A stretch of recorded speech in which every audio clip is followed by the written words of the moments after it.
কিছু না, আছে আমার নাচের গৌরাঙ্গীর exam। আজকে নাচের এক্সাম, মানে জীবনের ফার্স্ট টাইম সে, তাও আবার ডান্সের মানে এক্সাম দিতে যাচ্ছে। তাও একটা নয়, দুখানা নাচ, একটা হচ্ছে ভারতনাট্যম আর একটা হচ্ছে রবীন্দ্রসঙ্গীত, তাই না?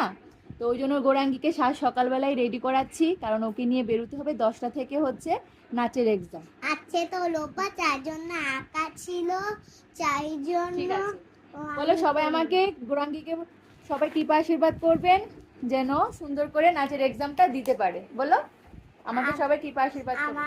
আমাতে আশীর্বাদ করবে, কৃপা আশীর্বাদ করবে। এবার রেডি হয়ে পরে আপনাদের সাথে শেয়ার করবো গৌরাঙ্গীকে কেমন লাগছে, তাই তো গৌরাঙ্গী? বলো টাটা। এই যে গৌরাঙ্গীর আজকে হচ্ছে ডান্স এক্সাম। গৌরাঙ্গী এখন ভগবানকে প্রণাম করছে। এখন আমরা বেরিয়ে পড়বো নাচের স্কুলে। চলো বলো, বলো আমি রেডি হয়ে গেছি, আমাকে কেমন লাগছে সবাই জানিও, তাই না? তো আমরা এখন চলে যাচ্ছি গৌরাঙ্গীর নাচের এক্সামে।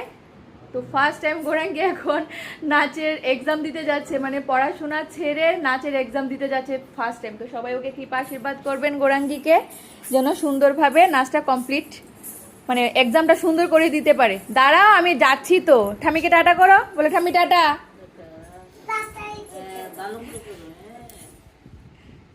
দিদিয়া গেছে আঁকার স্কুল, ওই জন্য দিদিয়া দেখতে পাচ্ছে না। দিদিয়া এসে দেখে অবাক হয়ে যাবে, বলছে বা বুনুকে কত ভালো লাগছে দেখতে। ঠাম্মি এদের ফ্লাইং কিস দিয়ে দিয়েছে ঠাম্মি। হরে কৃষ্ণ, আমার তো রেডি কমপ্লিট, সাজানো কমপ্লিট, এখন তো আমার রেডি কমপ্লিট। আমাকে কেমন লাগছে সেটা জানাবে।